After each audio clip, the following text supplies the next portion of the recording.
Hello दोस्तों, मैं हूं सौरभ मिश्रा और आज हम लोग बात करने चल रहे हैं सेबी के बारे में। क्या है सेबी? तो इसका फुल फॉर्म है Securities and Exchange Board of India. ठीक है। अब securities and Exchange Board of India क्या है? तो जो सबसे पहला जरूरी पॉइंट है इसके बारे में जानने के लिए वो है कि ये एक रेगुलेटरी बॉडी है। रेगुलेटरी बॉडी अर्थात नियामक संस्था। नियामक मतलब जो नियम बनाए, रेगुलेशन करे। ठीक है। किसको रेगुलेट करती है, किसके बारे में नियम बनाती है, तो इसके बारे में हम लोग आगे बात करेंगे। उससे पहले जो अगला पॉइंट है वो है कि सेबी स्टैब्लिश किया गया कब? 1988 में। कब स्टैब्लिश किया गया? 1988 में। कब? 12 अप्रैल को। तो 12 अप्रैल 1988 में स्टैब्लिश हुआ अर्थात स्थापना हुई सेबी की।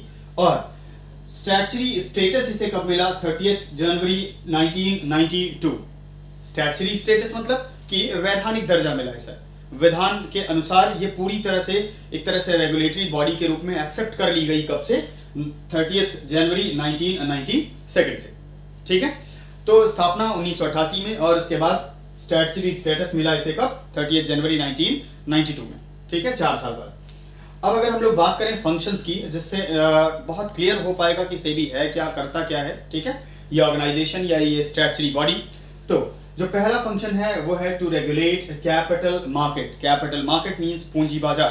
पूंजी बाजार को नियमित करना, या एक तरह से कह लीजिए कि पूंजी बाजार से संबंधित, कैपिटल मार्केट से संबंधित नियम कानून बनाना। ये किसका काम है? सेबी का, अर्थात securities and Exchange Board of India का। दूसरा, टू सेफगार्ड इन्वेस्टर्स इंटरेस्ट, अर्थात निवेशकों के हितों की रक्षा करना।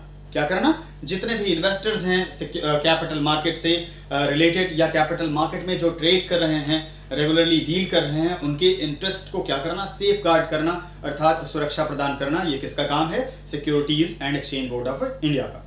तीसरा, to restrict unfair trade practices. जितने भी तरह के इलीगल एक्टिविटीज हैं, अनफेयर प्रैक्टिसेस हैं, उन सबको क्या करना? रिस्ट्रिक्ट करना। रिस्ट्रिक्ट करना अर्थात उन पर रोक लगाना, ये भी सेबी का काम है। चौथा, to collect various informations for banks from banks and companies। तो बैंक्स और कंपनी से वेरियस इंफॉर्मेशंस क्या करना? कलेक्ट करना, जो कि कैपिटल मार्केट या फिर कह लीजिए सिक्योरिटी मार्केट से रिलेटेड हो और उनमें उनका यूज होने वाला हो। कैपिटल मार्केट से, सिक्योरिटी मार्केट से रिलेटेड जितनी भी इंफॉर्मेशन हैं वो क्या करना? कलेक्ट करना वेरियस बैंक्स से और वेरियस कंपनीज से। ठीक है।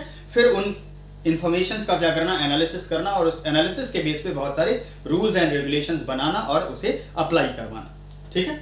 फिर फिफ्थ है to register and regulate mutual fund schemes and plans. तो म्यूचुअल फंड से रिलेटेड बहुत सारी स्कीम्स चलती हैं, प्लान्स चलते हैं, योजनाएं चलती हैं। उन फंड से रिलेटेड योजनाओं को क्या करना? एक तो रजिस्टर करना, सबसे पहले उन्हें पंजीकृत करना, और उसके बाद उनके संबंध में भी क्या करना? रूल्स एंड रेगुलेशंस बनाना, अर्थात रेगुलेट करना उन्हें। ये भी काम किसका है? तो म्यूचुअल फंड से रिलेटेड काम भी करता है कौन? सीबीआई, उसके रेगुलेशन से रिलेटेड। फिर next and last, to regulate stock brokers and middleman etcetera. जब भी आप स्टॉक मार्केट में जाएं, सिक्योरिटी मार्केट में जाएं, तो वहां बहुत सारे ब्रोकर्स होते हैं, स्टॉक ब्रोकर्स कहते हैं जिन्हें, या मिडलमैन कहते हैं। तो ये इन मिडलमैन को या फिर स्टॉक ब्रोकर्स को क्या करना? इनसे रिलेटेड गाइडलाइंस प्रोवाइड करना, इनके अकाउंट्स को देखना, इनके अकाउंट्स की निगरानी करना, ये किसी भी तरह की धोखाधड़ी जैसी एक्टिविटीज में ना इन्वॉल्व होने पाए, इन सारी चीजों से रिलेटेड गाइडलाइंस, रूल्स, रेगुलेशंस ये सब पब्लिश करना और बनाना, ये सब काम किसका है? अल्टीमेटली सेबी का, अर्थात securities and Exchange Board of India का, जो कि स्टैब्लिश हुई 1988 में और फाइनली स्टैट्यूटरी स्टेटस अर्थात वैधानिक दर्जा जिसे मिला 1992 में। ये था छोटा सा एक टॉपिक सेबी। इसके बाद फिर ऐसे ही किसी टॉपिक के साथ हम लोग मिलते हैं। तब तक के लिए धन्यवाद।